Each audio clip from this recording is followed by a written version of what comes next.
নেই কোনো মাবুদ আল্লাহ ছাড়া, মুহাম্মদুর রাসূলুল্লাহ সাল্লাল্লাহু আলাইহি ওয়াসাল্লাম। এতদিন ছিলাম আমি শুধু মুহাম্মদ, আজকের থেকে হয়ে গেলাম মুহাম্মাদুর রাসূলুল্লাহ। তার মানে এতদিন তারা সূর্যের পূজা, চন্দ্রের পূজা, গাছের পূজা, মাছের পূজা, লিঙ্গের পূজা, এমন কোনো পূজা নাই যেটা করছে না। খানায়ে কাবার ভিতরে ৩৬০টা মূর্তি, সবগুলার ইবাদত তারা করত।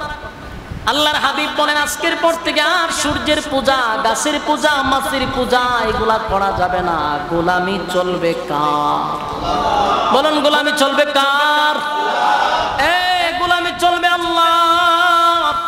আর এতদিন আমার শুধু তোমরা আব্দুল্লাহর পুত্র মুহাম্মদ বলে ডাক দিছ, আজকের পর থেকে শুধু মুহাম্মদ নয়, আমি হলাম মুহাম্মাদুর রাসূলুল্লাহ। আমার আল্লাহ আমাকে রাসূল বানায়া দুনিয়ায় পাঠাইছেন। আজকের পর থেকে আমার মিশন শুরু হবে কোরআনের আওয়াজ মানুষের কানে কানে পৌঁছায়া দেওয়া। আল্লাহর উপরে বিশ্বাস রাখো, আল্লাহর ইবাদত বন্দেগী করো, আল্লাহর সঙ্গে কাউরে শরীক করবা না। আল্লাহর সঙ্গে কাউরে শরীক করা যাবে না। আল্লাহ ছাড়া কারো কাছে সেজদা দেওয়া যাবে না। আল্লাহ ছাড়া কারো কাছে চাওয়া যাবে না। বলুন আল্লাহ ছাড়া কারো কাছে চাওয়া যাইব? কথা কয় না? কুল হুয়াল্লাহু আহাদ। নবী আপনি বলুন আমি আল্লাহ একক। বলুন আল্লাহ কয়জন? এই জোরে বলুন আল্লাহ কয়জন? আল্লাহ এক, অদ্বিতীয়। আল্লাহ ছাড়া কোনো মাবুদ, কথা কয় না, আল্লাহ ছাড়া কোনো মাবুদ আছে? আল্লাহ ছাড়া কারো কাছে চাওয়া যাইব? পীরের কাছে? কথা কয় না। মোটা পীর, চিকন পীর, কোন পীরের কাছে কি চাওয়া যায়? সন্তান চাইবেন কার কাছে? ধন সম্পদ চাইবেন কার কাছে? আল্লাহর কসম, আল্লাহ ছাড়া কোনো পীরের কাছে চাওয়া যাবে না, কোনো মাজারে চাওয়া যাবে না। চাইতে হবে শুধুমাত্র কেবলমাত্র আল্লাহর কাছে। ঠিক কিনা? আমার নামাজ, আমার রোজা, আমার হজ, আমার যাকাত সবকিছু কার জন্য? কথা কেন? কার জন্য? ইন্না সলাতি ওয়া নুসুকি ওয়া মাহইয়ায়া ওয়া মামাতি লিল্লাহি রাব্বিল আলামিন। আমার নামাজ, আমার রোজা, আমার হজ, আমার যাকাত, আমার কুরবানি সব কার জন্য? আল্লাহর জন্য যদি হয় তাহলে চাইব কার কাছে? রব্বে কারীম বলে বান্দা শুন, আমি আল্লাহ আসমান জমিন সূর্য চন্দ্র পাহাড় পর্বত সাগর নদী নালা খাল বিল কীট পতঙ্গ সব সৃষ্টি করলাম বান্দা তোর গোলামির জন্য। বলুন সব সৃষ্টি করছে কার গোলামির জন্য?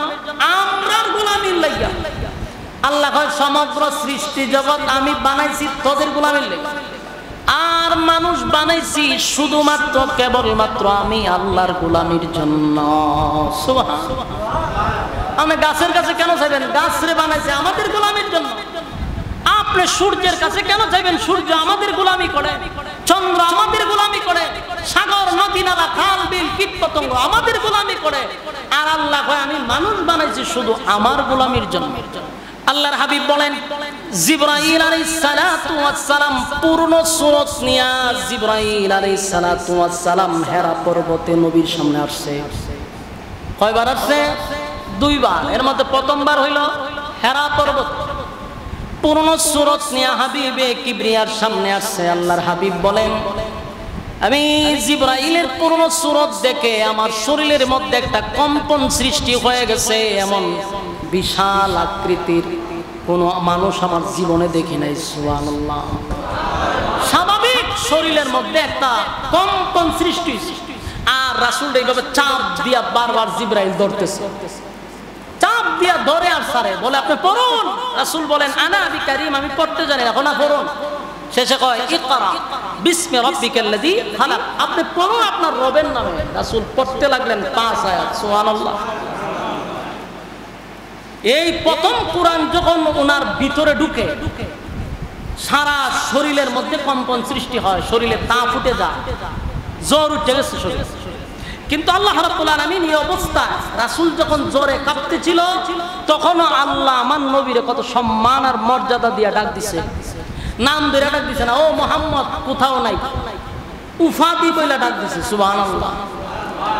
আল্লাহ বলেন ইয়া আইয়ুহাল মুযাম্মিল কুমিল লাইলা ইল্লা কালিলা নিসফাহু আও ইনকুস মিনহু কালিলা। আল্লাহ বলেন ইয়া আইয়ুহাল মুযাম্মিল, হে কম্বল আবৃত, আপনি দাঁড়িয়ে যান,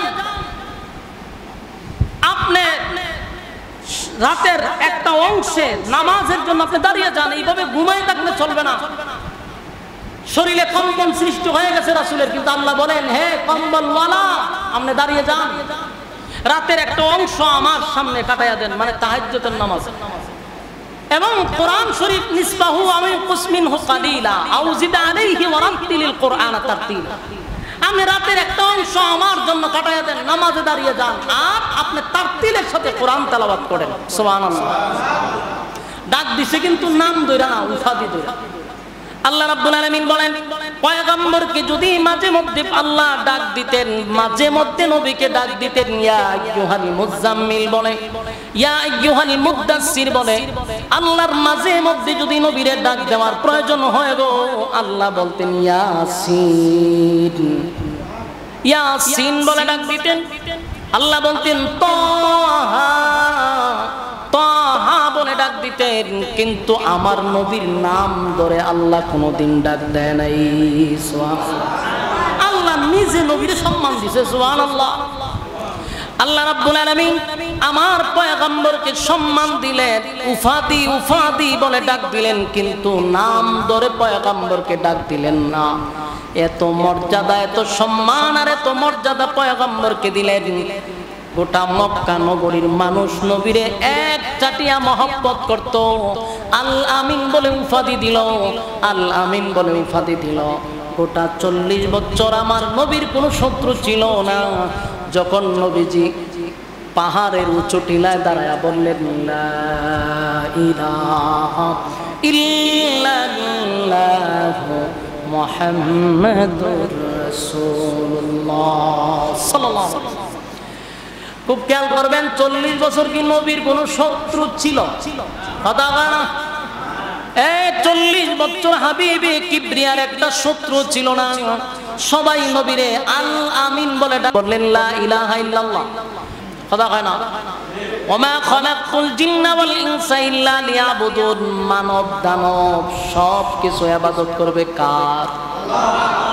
আল্লাহ। আমরা ইবাদত করব আল্লাহর জন্য, আর সমগ্র সৃষ্টি জগৎ গোলামি করবে আমাদের। সুবহানাল্লাহ।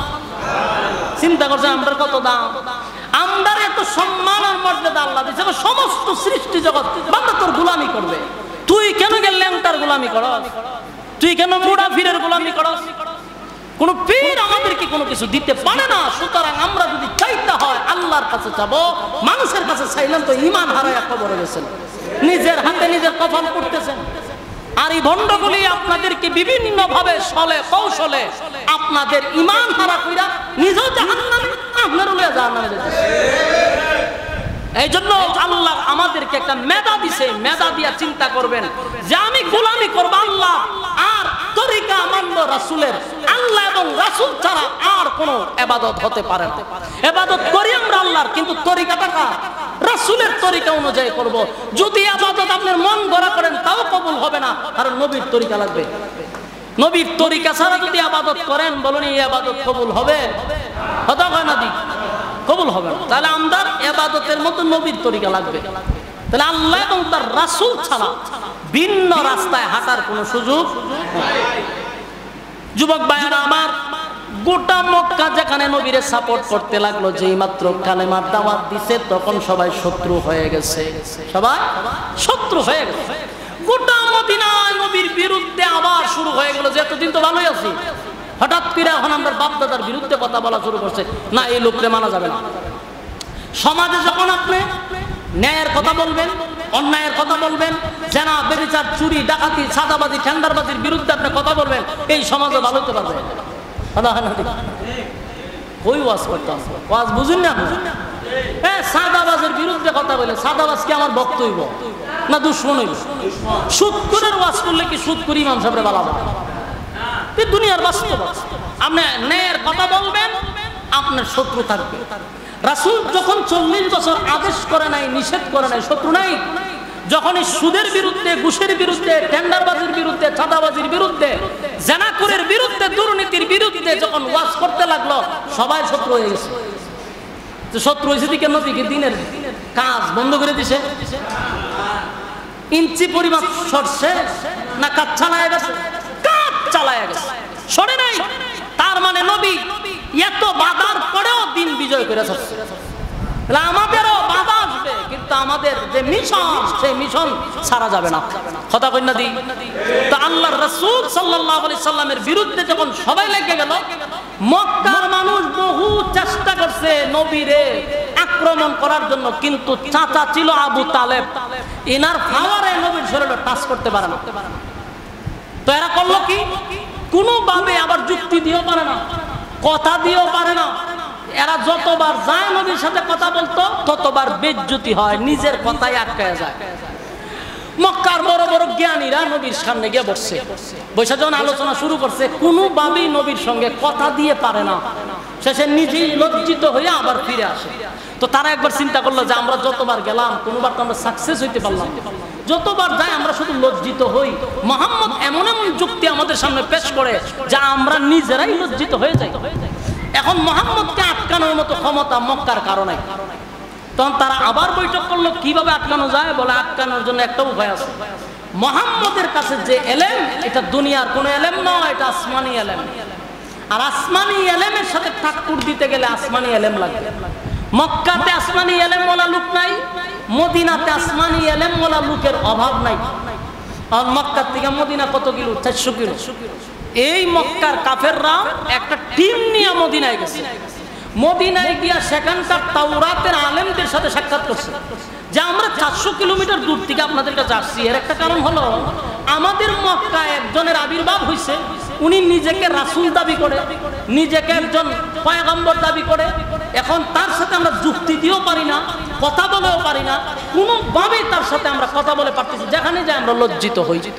কথা কি বুঝতেছেন? এই ভাই কথা বললে আমরা বাইরে যান, এই হুজুর কথা কই না, আল্লাহর রাস্তায় আপনারা কথা বলে ওয়াজ করতাম করে না? খারাপ লাগতো যে আপনারা এই ওয়াজ ভালো লাগতো না, তখন মাশাআল্লাহর জিকির হয়ে যখন ভালো লাগে। কথা গুরুত্বটা তো বোঝার দরকার আছে।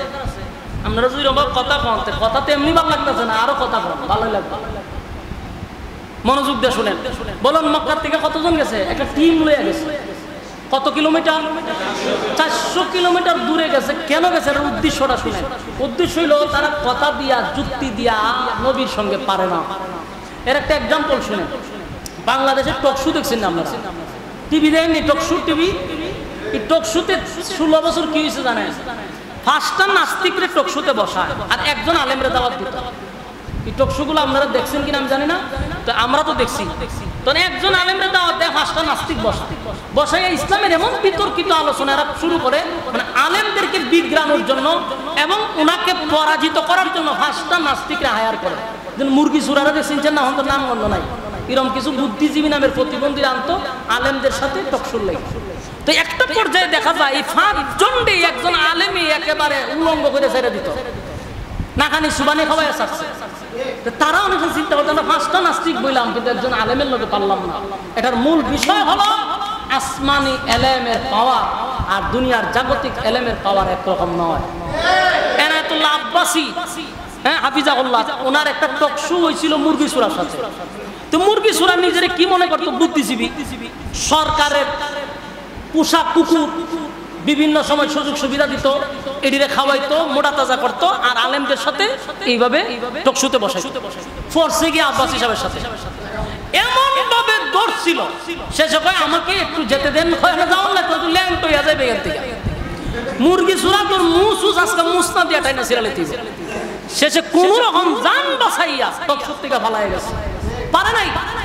যতটা কথা বলছে কোনো বামে আব্বাসী চালাতে পারলো না।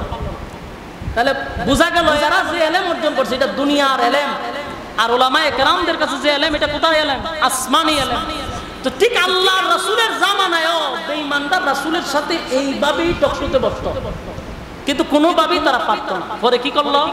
হায়ার করার জন্য মদিনায় গেছে, মানে মদিনা তাওরাতের আলেম আছে। তো যাওয়ার পরে বললো যে আমরা মক্কার থেকে আসছি, আমরা বহু মুসিবতের মধ্যে আছি, মুহাম্মদের সাথে আমরা কোনোভাবেই পারতেছি না। তাওরাতের আলেম যেহেতু আপনাদের কাছে আসমানি এলেম আছে, আপনারা চলেন মক্কাতে, উনি যে রাসূল দাবি করে, উনি যে নবী, এটা কতটুকু সত্য, এটা আপনারা প্রশ্ন করলেই মোটামুটি একটা মিলজিল হবে, কারণ আমরা পারতেছি না। মদিনার আলেমরা উনাদেরকে প্রথম প্রশ্ন করছে যে উনার বংশের নাম কি কুরাইশ বংশে জন্মগ্রহণ করছে? বলে হ। আপনি জানেন কেন? আমি জানি না, আমি শুনতেছি। 2 নম্বর হলো ওনার বাবার নাম কি আব্দুল্লাহ ছিল? বলে হ। বলে আব্দুল্লাহ ছিল। মা কি আমেনা ছিল? বলে হ, আমেনা ছিল। দাদার নাম কি আব্দুল মুত্তালিব? বলে হ। একে একজন সব কোয়া শুরু করছে মক্কার মানুষ, আমরা এবার সব জানি। শেষে বললো যে এত কিছু আপনারা জানেন, তাহলে চলেন। তো যেমন লাগতো না, আমরা যা বোঝার বুঝছি, কিন্তু আমরা 4টা প্রশ্ন তোমাদেরকে দিয়ে দিই। এই প্রশ্নের জবাব যদি উনি দিতে পারে, তাহলে তোমরা বুঝে নিবা যে উনি আল্লাহর রাসূল, এতে কোনো সন্দেহ নাই। আর তোমরা কালেমা পড়ে ঈমান আনবা। দেখেন সুবহানাল্লাহ আসেনি? আপনারা সুবহানাল্লাহ কোন কোন সময়? কেউ মারা গেলে না, এক জায়গায় এক সিস্টেম থাকে, কেউ মারা গেলে সুবহানাল্লাহ কওয়া, তিনি কেন সুবহানাল্লাহ না হলে কইবেন কোন? এই তাওরাতের আলেমরা কি বলছে?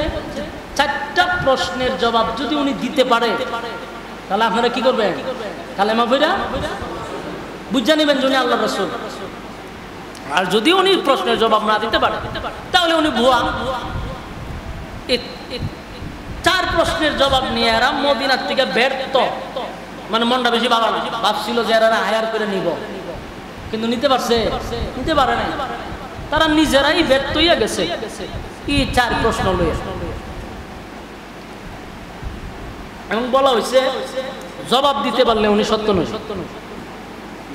তারা কয়েকজন গেছে রাসূলের কাছে, গিয়া বলল যে আব্দুল্লাহর পুত্র মুহাম্মদ, আমরা তোমার কাছে আসছি 4টা বিষয় নিয়ে। তুমি যদি 4 প্রশ্নের জবাব দিতে পারো, তাহলে আমরা বুঝবো তুমি আল্লাহর রাসূল, এতে কোনো সন্দেহ নাই। আমরা কালেমা পড়ে ঈমান আনবো। সুবহানাল্লাহ আসেনি? রাসূল বললেন যে 4 প্রশ্নের জবাব দিতে হলে আমরা ঈমান আনবেন বলা হয়। আল্লাহর রাসূল বললেন আপনাদের প্রশ্ন, বলে এই 4 প্রশ্ন। এক প্রশ্ন হলো যে গুহাবাসীর ব্যাপারে আপনার মন্তব্য কি? 7 জন যুবক একটা গুহার মধ্যে আশ্রয় নিয়েছিল। আমি শুধু টাচ দিয়ে যাই, এগুলো এক একটা সাবজেক্ট আলাদা।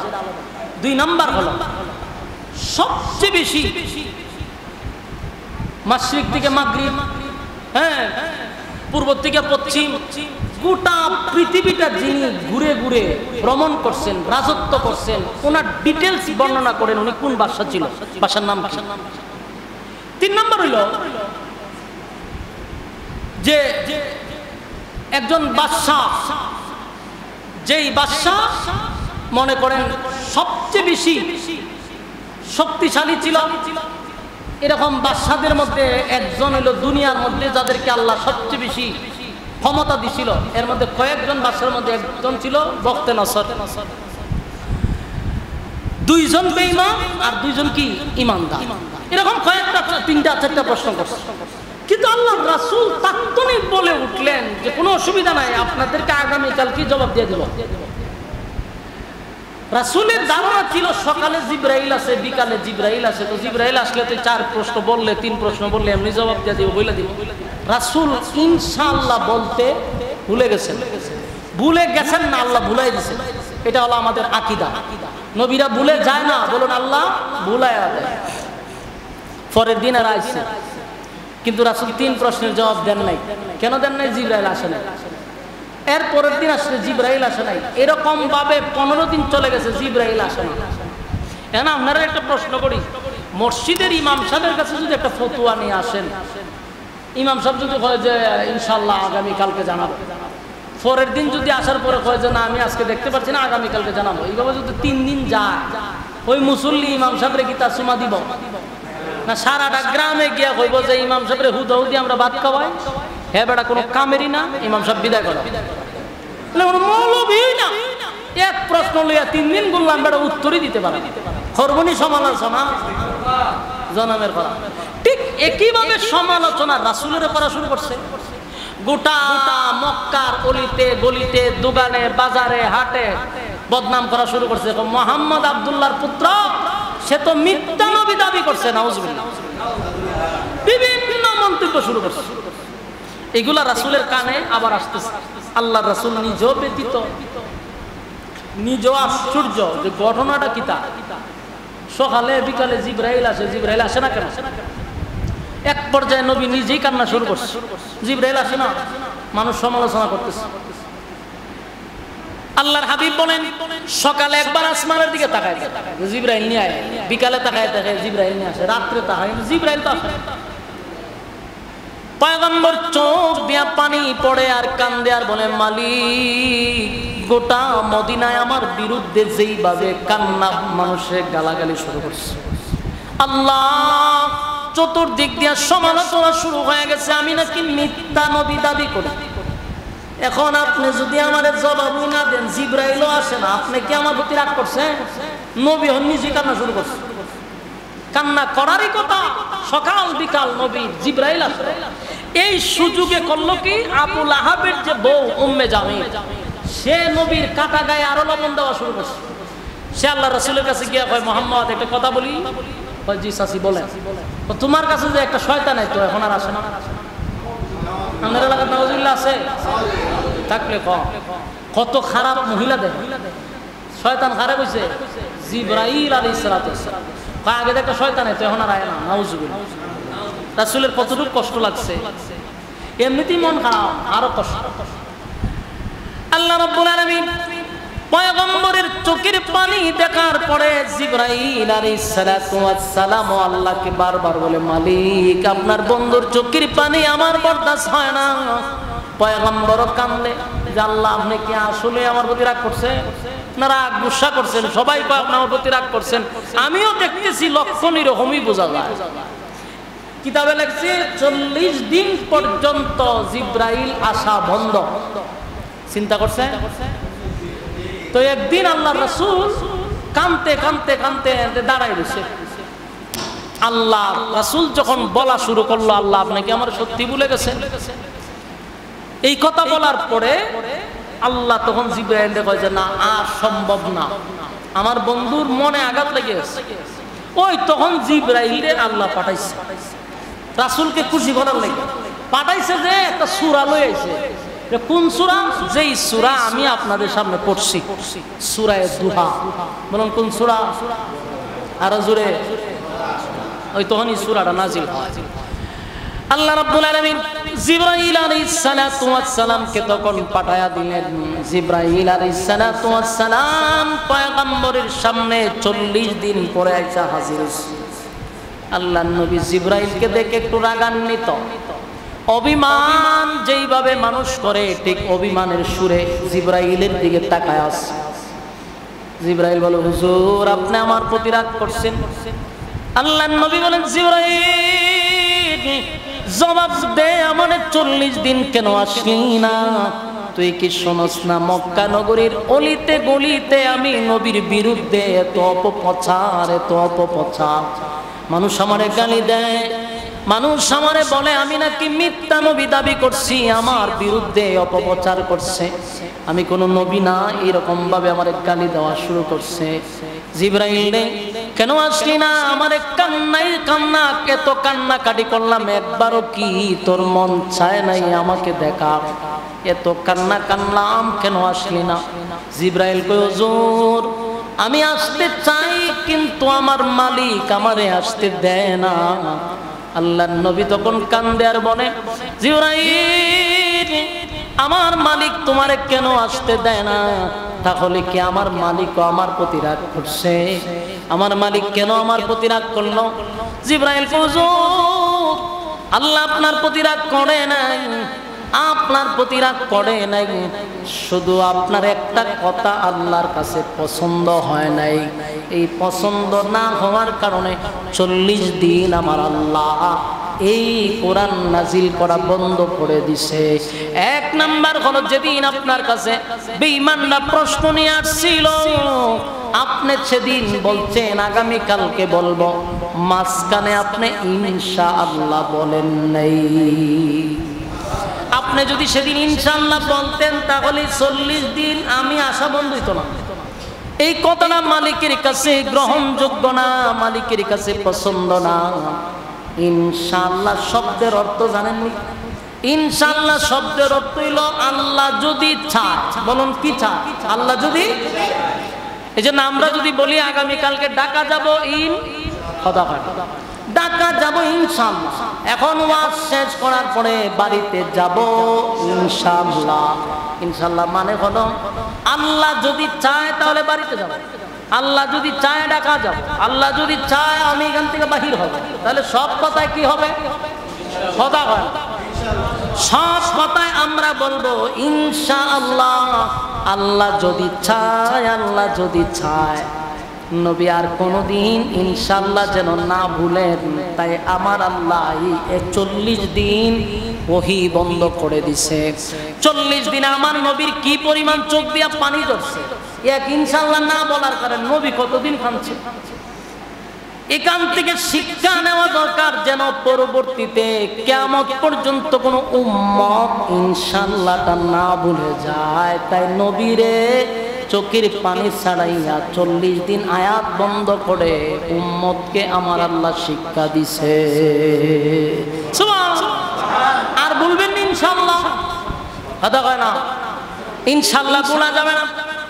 এখন আসুন, এই নবীরে 40 দিন চোখের পানি জড়ানোর পরে আমার আল্লাহ আমার নবীরে খুশি করার জন্য, আমার নবীর আল্লাহ খুশি করার জন্য যে সূরাটা নাজিল করছে, সূরাটার নাম হলো সূরা দোহা। 40 দিন খান্দাইয়া এখন নবীরে আল্লাহ খুশি করছে।